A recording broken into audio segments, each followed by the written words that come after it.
They're pretty big. They're pretty big, especially after that Riven game as well. That was quite something to turn it around, considering he was 0-3 down at the start of the match. Well, they are going to now counter-invade each end of the map. We do have a ward down at the bottom, not quite in the Wraith camp, but just here, outside the blue, in this little curvy bush for SK, sorry, so they can see Fnatic when they make their way out of here. But they're not making their way out. There are still 4 of them hiding in this bush. Only Enrated has recalled. He's made his way towards that top lane to get the extra health potion. And well, Peke and Lammy are going to go across, start taking down the Wolf camp. Metalex around one side is going to come in. Doesn't really have vision of anything just yet, but he does have Ocelot coming down to help him out over the side of the wall. There's a ping onto the bush from SK. They think they might be in here. There's a Q comes out. Mystic shot will land just to be shot, and there's the the Crescent Strike landing the Moonfall. Moonlight, sorry, that's what I'm good for, because he got his vision. That's where it is. And we do get a quick smite. Cyanide will take away that blue buff.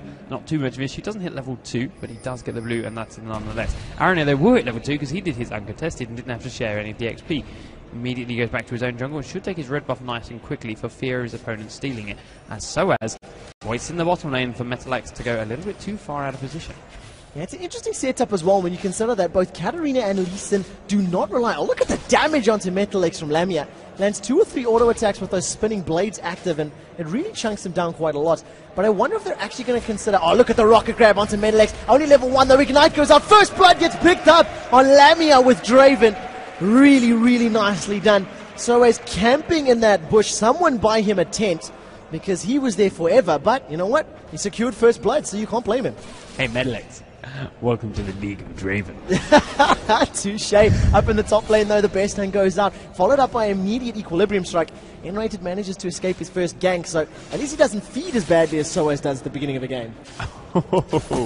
Ocelot taking a bit of poke from Peke, dancing back in the forwards, using that Shimpo to get behind his target after landing the Bouncing Blade, so that he can proc that extra damage that there is now on that passive. It's very hard to see as that bounce now, in my opinion, but you can see those very odd-looking blades sitting above your target's head.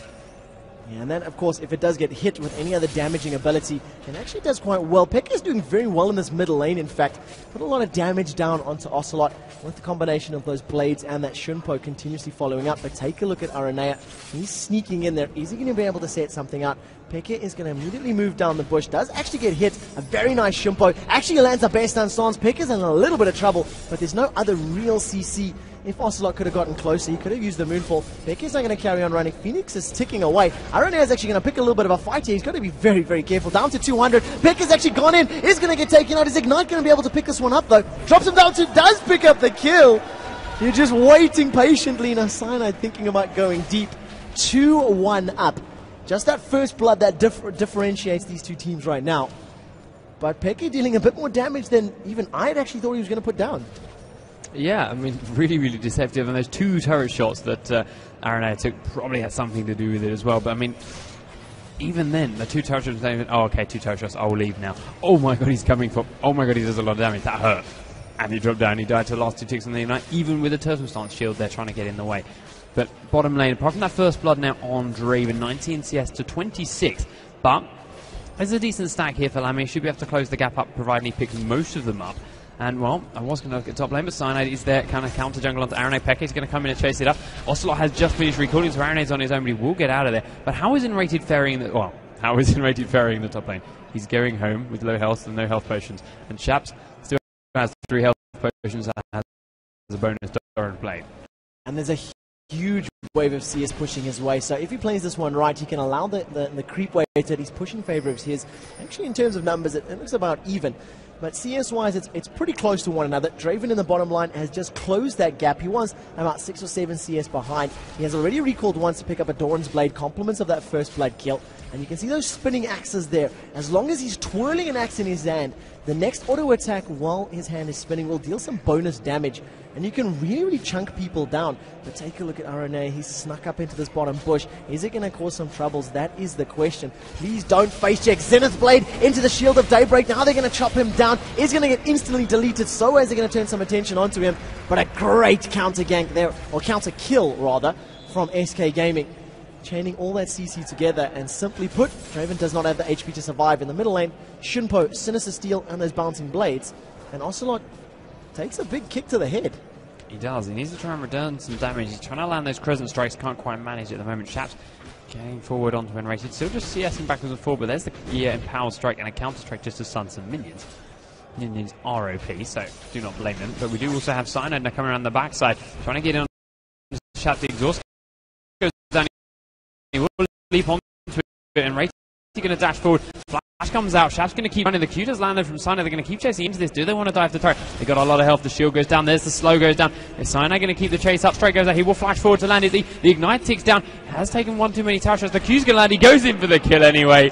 Picks it up 1 for 1.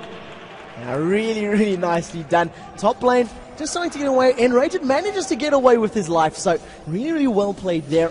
Even trade, if you can call it that, but I believe there were some buffs lost there, so that's a little bit of a problem. And Ronnie's going to slow Cyanide down just a tad in the jungle. In terms of items, Draven does have those double Doran's blades, and once again we see Metalex going for that very, very early phage. It does seem to be his preferred item build on Ezreal. Ocelot gets face checked by Enrated, he immediately turns to stun him. Doesn't want to blink R, in fact he can't Luna Rush after him because he doesn't have his ult. No, doesn't chase that down, but he did some good damage. But nice reactions on Enrated to get that stun down before Ocelot could really chase it in. So has a lot of damage on this game. Diana pretty strong. Yeah, the burst is really, really high. We've seen in the previous game when Peke was using Diana, he opted to go for a slightly different build, which I believe is the first time he's actually tried on her.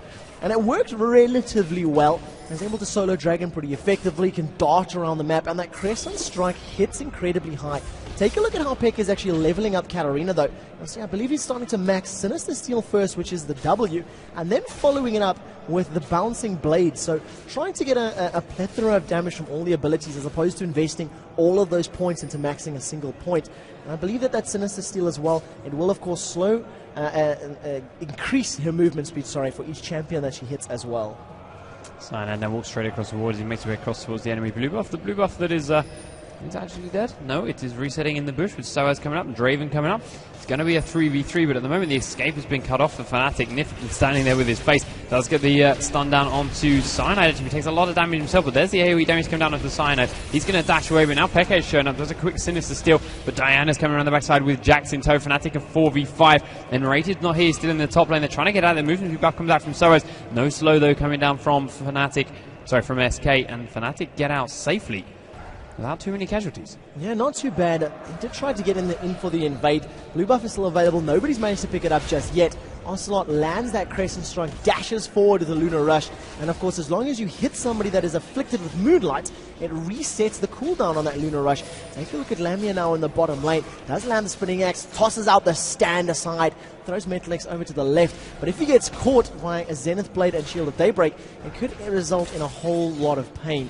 But at the end of it, everybody just sort of moves away and the action fizzles into nothing. Score is 3-3, 600 gold difference and in advantage for Fnatic right now. It is made up from slightly superior farming numbers, which you can see on the bottom of your screen. And a 10 CS difference between Katarina being played by Xpeke and of course Diana being played by Ocelot. It's not a huge number, but it is all going to add up. Technically, the game is as close as it is probably going to be.